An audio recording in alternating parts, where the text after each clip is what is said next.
Here's your Storm Track 7 forecast.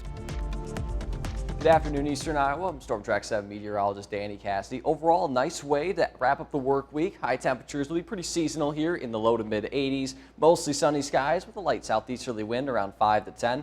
For the night tonight, low temperatures upper 60s and then a few low 70s for our far western and southern areas. Maybe a stray storm chance, but I think the majority of us will stay mostly clear. Winds again staying light out of the southeast at 5 to 10. During the day tomorrow, high temperatures in the upper 80s to the north and east, low 90s to the south and west. This is where the heat and humidity starts to ramp up. And again, we'll have kind of a stray shower and storm chance during the day tomorrow and then into Saturday night and Sunday as well. And we'll kind of have these stray storm chances because of the humidity that's there. The dew points are going to be on the rise. For today, they'll be in the mid 60s, but they'll be jumping up into the low to mid 70s for this weekend, staying in the low to mid 70s region for Monday, and then finally dropping off into the mid 60s for Tuesday as a cold front moves through, and a strong one at that. But with that upgraded humidity, we do have that peak heat index starting to get higher and higher. For today, it'll add a little bit of an effect here, but not too badly. You feel mostly like the high temperature. Saturday, many areas in the mid to upper 90s, getting close to 100 in some spots. Sunday, 100 to 105 degrees here.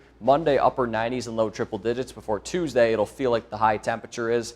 And the one caveat with this is for Sunday, if we see more cloud cover from storms lingering early Sunday morning, this might be a little bit lower. What we are confident on is it's going to be muggy no matter what. It's just how hot it gets. That'll be the question, but regardless, be cautious as you're outside this weekend. For that severe storm chance, a couple of declines, which is good news, obviously, for us. Saturday remains about the same, maybe a strong storm risk with most of it in Minnesota and western Wisconsin with that level 2 risk. For Sunday, now just a strong storm chance with much of the risk and off to the north and west there in Minnesota. Monday, though, remains the best chance for us. Many of our central and eastern, or I should say central and northern areas, and a little bit of our southeastern areas as well for that Monday chance. But again, overall, the best chance I think is going to be a little bit to the north in Minnesota and western Wisconsin, but Monday in particular is going to be the best chance. Now, with each of these days, the chance is very isolated. Yes, we have the moisture. Yes, we kind of have the energy, but it's the forcing there to initiate these storms is the key going to hit that ignition. And for Saturday and Sunday, it looks pretty low, but for Monday, that chance could be a little bit even elevated. But even then, there are some kind of question marks with that. So let's step through future track here. During the day today, and then mostly sunny skies will be a nice day today. And then tonight, the humidity will start to ramp up a little bit. And you're seeing a little bit of moisture here with that cloud cover. And maybe you could see a stray storm or two, maybe some locally heavy rain at times. But again, I think most of us are going to stay dry. Some activity to our west Saturday morning, but that looks to avoid us for the most part there.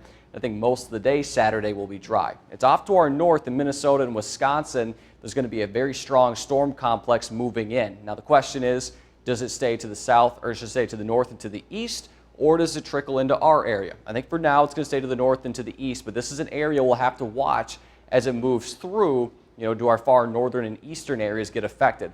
Late Saturday night into early Sunday, this is probably the best chance, at least in the next couple of days, of maybe seeing some storms. And again, these could be strong with maybe some gusty winds and heavy rain at times. This will move through Saturday night into early Sunday. And again, as I mentioned, if clouds kind of hang around Sunday morning from leftover storms, then it might not get as hot, but it's still going to be muggy no matter what. Then during the day on Sunday, again, maybe some stray storm chances, kind of pockets of showers and storms here and there. But for the most part, we're going to stay rather dry. Again, the main activity should stay off to the eastern Wisconsin. Monday will be that best chance as the cold front moves through. But for Monday, the biggest thing is going to be we have warm air aloft. There's going to be a cap. And can we break that cap even with the cold front moving through?